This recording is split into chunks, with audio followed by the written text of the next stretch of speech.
Good morning guys, it's Wednesday. This is day 3 of pre-camp. The actual camp starts tomorrow, but today we have a really good day planned with Dr. Busch.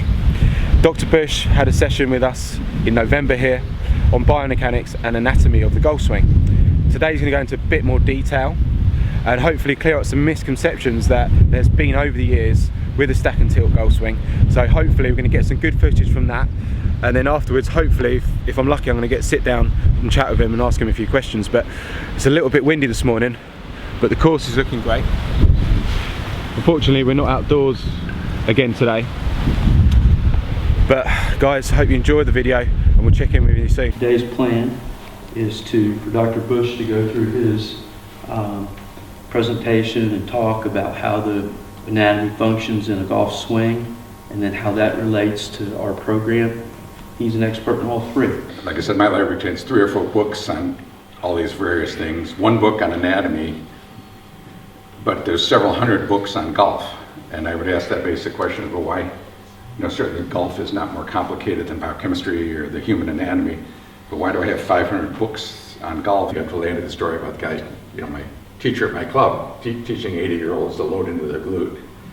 And I naturally hammered away and said, nobody does that, it's a bad thing. And he was down here where he was going, I don't know what to do. How am I going to tell these people that I'm wrong, you know, and change everything? And I think you see a lot of current instructors in this stage now. How do I get out of that? And so the final stage is where I buy into the new program. I'll go through the pain of changing my mind, and then now I'm reoriented and I'm back up over here.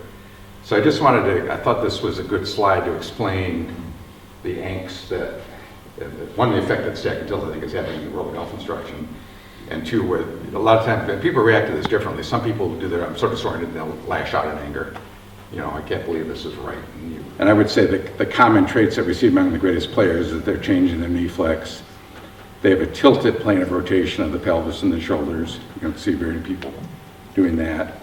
The arms are swinging in and swinging straight. You know, you don't see good players doing that. They swing on more or less a stable hub. They all have weight left at impact, I would say. And they have a controlled low point in front of the ball, and they're extending. You don't see great players in flexion at the finish. So stack and tilt's a radical new departure. Although it's been displayed, we can go back 100 years, find people into it, but the description is new. So I don't think this is radical at all. I think it's an accurate description. Might be radical, but the swing really isn't that radical. It isn't that different. It's just the way it's described, and then maybe the process of how it's taught might be different, but it's not really a radical swing.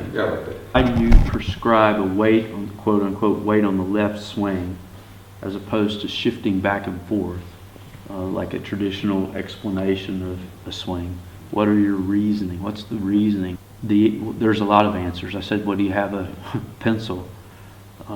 You know, first, as I talked about yesterday, having the weight on the left is there's a very particular way ultimately that the weight would be on the left, which would be the pelvis forward, making a pivot around the lead hip.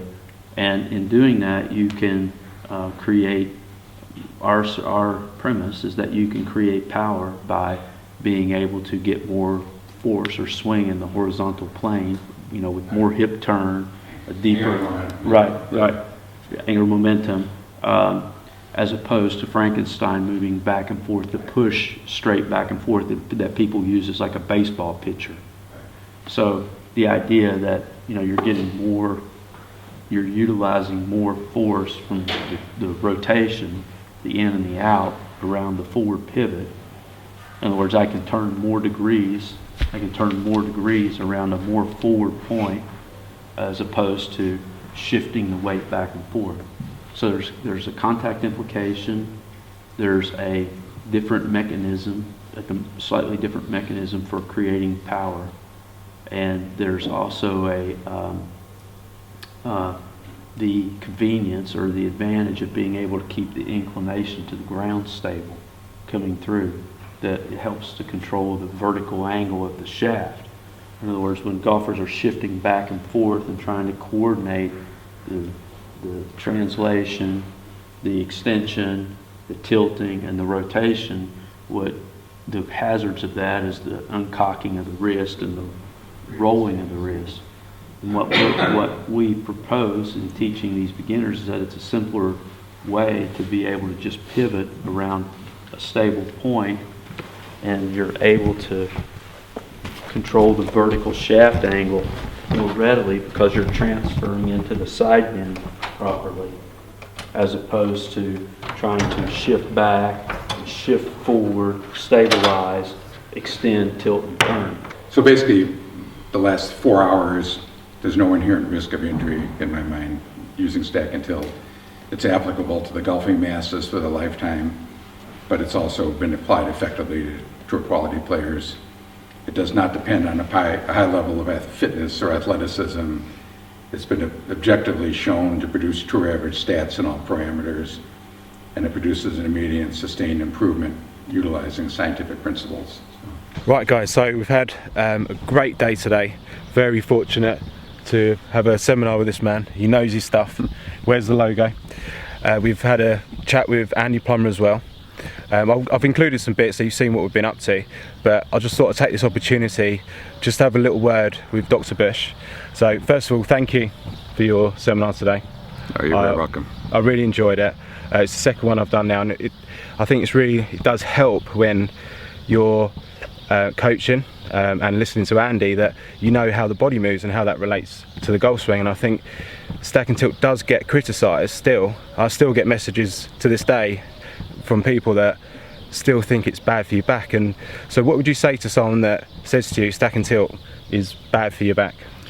Yeah, I don't think there's any real medical evidence for that. In fact, I would almost argue the other way, that stack and tilt is good for your back. And that, well, yeah, everything you say and all the sort of facts that you put across, it does come across that it's actually better for your back than maybe other ways of swinging the golf club. Yeah, my basis for that is that the basic motions that stack and tilt recommend are all within the normal's body's range of motion and within the normal plane of the body joints, so that we're not asked to do anything from a stack and tilt instructor that we don't do hundreds of times a day in our normal life. Exactly. Bending over, twisting, bending our knees, none of that is at all no, so all the facts, hard on the body. all the facts point to it being friendly to the body, but so it's obviously some people's opinions that it's not, which is it's a shame really. Yeah, I agree, and I would ask those people based on what, and most of it's just on hearsay. Well, I heard some pro that I know or a friend of a pro say it's not good for you, and I always ask the question, well, why is that? I'm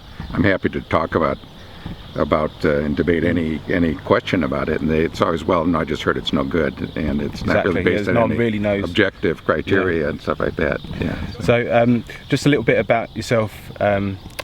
How long have you, because you're not a pro, you're not a golf coach, are you? No, I'm an orthopedic surgeon, an MD. But you know so much about the system, which is amazing, really.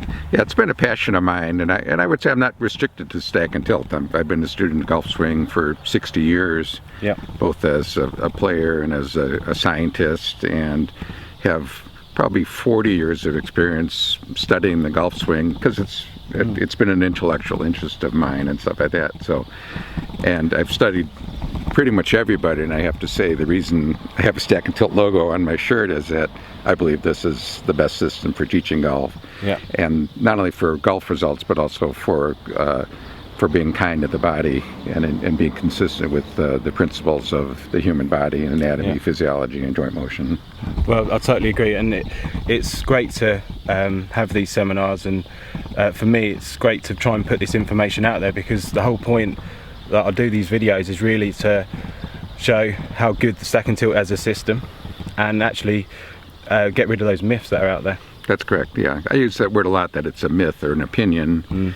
And I think I can counter most of that with a fact, knowing, and I think that's one of the functions I try to serve you guys, is what are the facts of human motion, what are biomechanics, what's normal motion in the spine, and to make that sure it's compatible with your teaching, where you're not doing damage to anybody, and awareness of that, I think, not only improves your golf swing, but makes your students injury-free. Yeah.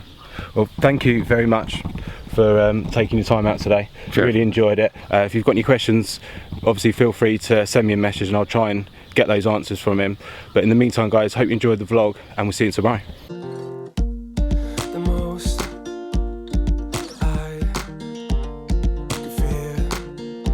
swing center here in the middle, Yeah. and we have the radius in a straight line down, and you can see that the radius, the pencil line here, is touching the It's table. touching the table, yeah. So this is a swing where we swing at the target. Yep. And you can see if we move the swing direction to the right, that the pencil line is coming off the table, Yeah, yeah, yeah. and we're starting to Yeah, you hit the ground earlier. Yeah. So that explains the fat shots if you swing excessively to the right. Yeah. And it could also explain that you have to shorten the radius to make contact with the ball, Yeah, of but then course, you're yeah. probably going to thin it or miss it. And you can see it in the other way around as well. If I move the swing direction to the left, here we're back at straight, but if I move the swing direction to the left, Yeah, yeah, the you can pencil lines up again. comes off again, and we're starting to touch the table later So on. the swing direction can massively affect the low point of the swing. Yeah, it does. So swing direction to the right is touching the ground earlier, could cause fat shots, and the more we start swinging to the left, you start to touch the ground later on. A coaster. What do you call this in Sweden? Coaster? Sweden? I don't know, I'm from Holland. I didn't say that right, did I?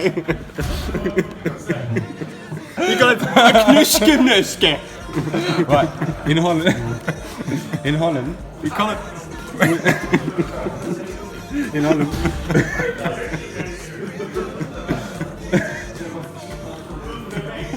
Unterleg.